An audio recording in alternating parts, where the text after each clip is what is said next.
भगवान को भक्ति से अपने वश में करने वाले भक्तों। हौ कहा कहो बनाई बात सभी जग जानो, करते दौना भयो श्याम सौरभ मन माने। 56 भोग ते पहिल खींच कर्मा को भावे, सिल पिल्ले के तहत कूरी पैहरी चली आवे। भक्तन हित सुत भीष दियो, भूप नारी प्रभुरा की पति। पर साध अवज्ञा जानी के पानी तजियो एक नृपति। नाभाजी कहते हैं कि जगन्नाथपुरी के एक राजा ने अपने दाहिने हाथ से प्रसाद का अपमान हुआ जानकर उसे त्याग दिया, अर्थात हाथ कटवा डाला। इस बात को मैं अपनी ओर से बनाकर क्या कहूँ, इसे तो सारा संसार जानता है कि उस भक्त राजा के कटे हुए हाथ से दोना का वृक्ष उत्पन्न हुआ, जिसके पुष्प एवं पत्रों की सुगंध श्याम सुंदर को अत्यंत प्रिय लगती है। श्री जगन्नाथ जी को 56 राजभोग से पहले श्री कर्माबाई की खिचड़ी अति ही स्वादिष्ट लगती है, अतः अब तक नित्य उसका भोग लगता है। हे सिलपिल्ले प्रभु, ऐसा कहते ही दोनों कन्याओं के पास भगवान चले आए। 2 राजरानियों ने भक्तों के लिए अपने अपने पुत्रों को विष दिया।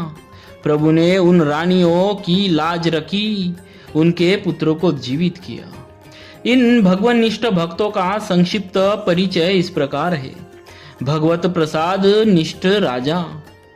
श्री जगन्नाथपुरी के राजा की भगवत प्रसाद में बड़ी ही निष्ठा थी, परंतु एक दिन राजा चौपड़ खेल रहा था। इसी बीच श्री जगन्नाथ जी के पंडा जी प्रसाद लेकर आए। राजा के दाहिने हाथ में पासा था, अतः उसने बाएं हाथ से प्रसाद को छूकर उसे स्वीकार किया। इस प्रकार प्रसाद का अपमान जानकर पंडा जी रुष्ट हो गए। प्रसाद को राजमहल में न पहुंचाकर उसे वापिस ले गया। चौपड़ खेल कर राजा उठे और अपने महल में गए। वहां उन्होंने नई बात सुनी कि मेरे अपराध के कारण अब मेरे पास प्रसाद कभी नहीं आएगा। राजा ने अपना अपराध स्वीकार कर अन्न जल त्याग दिया। उसने मन में विचारा कि जिस दाहिने हाथ ने प्रसाद का अपमान किया है, उसे मैं अभी काट डालूंगा। यह मेरी सच्ची प्रतिज्ञा है। ब्राह्मणों की सम्मति लेना उचित समझकर राजा ने उन्हें बुलाकर पूछा कि यदि कोई भगवान के प्रसाद का अपमान करे तो चाहे वह कोई अपना प्रिय ही अंग क्यों न हो, उसका त्याग करना उचित है या नहीं। ब्राह्मणों ने उत्तर दिया कि राजन, अपराधी का तो सर्वथा त्याग ही उचित है। राजा ने अपने मन में हाथ कटाना निश्चित कर लिया, परंतु मेरे हाथ को अब कौन काटे, यह सोचकर मौन और अत्यंत खिन्न हो गया। राजा को उदास देखकर मंत्री ने उदासी का कारण पूछा। राजा ने कहा, नित्य रात के समय एक प्रेत आता है और वह मुझे दिखाई भी देता है। कमरे की खिड़की में हाथ डालकर वह बड़ा शोर करता है। उसी के भय से मैं दुखी हूँ। मंत्री ने कहा, आज मैं आपके पलंग के पास सोऊंगा और आप अपने को दूसरी जगह छिपा कर रखिए। जब वह प्रेत झरोखे में हाथ डालकर शोर मचाएगा, तभी मैं उसका हाथ काट डालूंगा। सुनकर राजा ने कहा, बहुत अच्छा, ऐसा ही करो।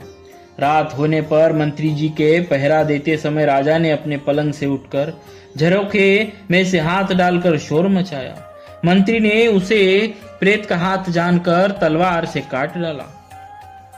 राजा का हाथ कटा देखकर मंत्री जी अति लज्जित हुए और पछताते हुए कहने लगे कि मैं बड़ा मूर्ख हूँ, मैंने यह क्या कर डाला।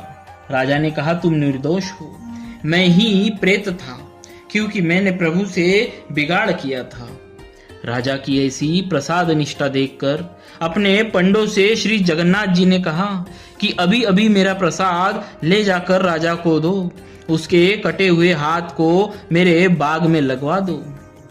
भगवान के आज्ञानुसार पंडे लोग प्रसाद को लेकर दौड़े। उन्हें आते देखकर राजा आगे आकर मिले।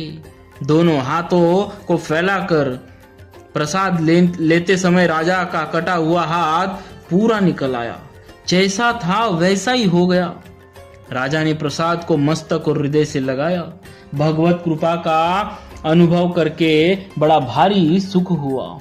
पंडे लोग राजा का कटा हुआ हाथ ले आए, उसे बाग में लगा दिया। उससे दौना के वृक्ष हो गए। उसके पत्र पुष्प नित्य ही श्री जगन्नाथ जी के अंग पर चढ़ते हैं। उनकी सुगंध भगवान को बहुत ही प्रिय लगती है। बोलिए श्री भगवत प्रसाद निष्ठ राजा जी महाराज की जय। भक्तवत्सल भगवान की